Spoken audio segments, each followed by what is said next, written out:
আসসালামু আলাইকুম বন্ধুরা, কেমন আছেন? আশা করি সবাই ভালোই আছেন। তো আজকে আপনাদের সাথে শেয়ার করব দুধ চিতই পিঠা। তো ভিডিওটা শেষ পর্যন্ত ধৈর্য সহকারে দেখবেন। তো রাতে কিছু পিঠা তৈরি করেছিলাম, খেয়ে কিছু রয়ে গেল, তো ভাবলাম কি এগুলো সকালে ঝাল দেব দুধ দিয়ে। তো প্রতিদিন 1 কেজি করে দুধ রাখি, তা আজকে আমি 5 কেজি দুধ রাখেছি। শুধু মেয়ে খাই, তাছাড়া আমি খাই, তাছাড়া বিভিন্ন ধরনের খাবার রান্না করি মেয়ের জন্যে। তো দুধের ডাল থেকে পড়ে গেছে, তো এটা আবার নতুন করে আবার সেঁকে নেব। তো ওরা কিন্তু দুধ সেঁকে পরে বোতলে ভরে, তবুও আমি আবার বাসায় আমি নিজের মতন আমি নিজে সেঁকে নিয়ে ছোটো ছোটো বোতলও করে ভরে রেখে দিই। তাছাড়া আর আমি আমার মেয়েকে কীভাবে দুধ গরম করে ফিল্টারে ভরে খাওয়াই, তো এই ভিডিওতে থাকবে।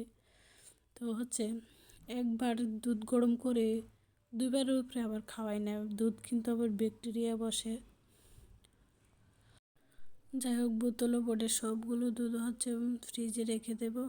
আর বাকিটুকু আমি আমার মেয়ের পরিমাণ মতন যাতে 2বার খাওয়াইতে পারি, তাই আমি পাতিলা করে গরম করার জন্য রেডি করে নিলাম। তো গরম হয়ে গেল, ঠান্ডা করে এখন আমি ফিল্টারে ভরে নেব। তার এতটুকু রইল, আরেকবার খাওয়াইতে পারবো আর কি।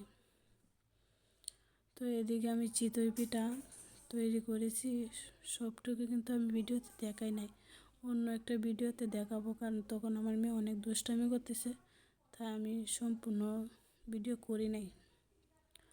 তো এদিকে আমি দুধ গরম করার জন্যে রেডি করেছি, আর পিঠাগুলো আস্তে আস্তে আমি কেটে নেব আমি আমার পরিমাণ মতন। আর দারচিনি, এলাচ এগুলো দিয়ে দিলাম। তাছাড়া গুঁড়া দুধ দিলাম। তো গুঁড়া দুধটা আমি আগে ঠান্ডা পানির মধ্যে গুলিয়ে নিয়েছি।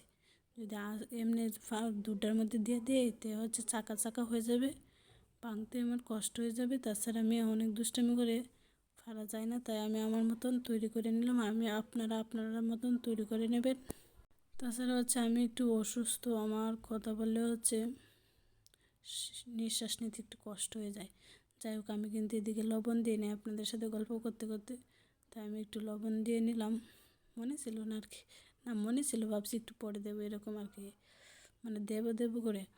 তো চিনি আমি বয়মের মুখটার মধ্যে নিয়ে নিলাম, কারণ মানে আলাদা একটা ভাষণ নেব এরকম কোনো পজিশন নাই, মেয়ে আমার কুলে ছিল, তাই আমি 3-4বার করে বয়মের মুখটাতে দিলাম। আবার চামিচ দিয়ে 2-3বারে দিলাম। আমি আমার পরিমাণ মতন চিনিও দিয়ে দিলাম। তাছাড়া একটু ভালোভাবে লাড়ে ছেড়ে নিলাম। মেয়েটাও আমার অনেক অসুস্থ, সবাই আমার মেয়েটার জন্য একটু দোয়া করবেন, আল্লাহ যেন আমার মেয়েটাকে সবসময় সুস্থ রাখে। জানি না আল্লাহ পাকে এত ছোটো বাচ্চাকে সবসময় কেন বড় বড় রোগ দিয়ে রাখে। আল্লাহ কবে আমার মেয়েকে মাফ করবে। সবাই একটু দোয়া করবেন আমার মেয়েটার জন্যে। তো এদিকে কিন্তু দুধ সম্পূর্ণভাবে গরম হয়ে আসছে, এখন আমি ফিডা দিয়ে দেব। তো ফিডা কিন্তু আমি আগে কেটে রেখেছি অফ ক্যামেরায়।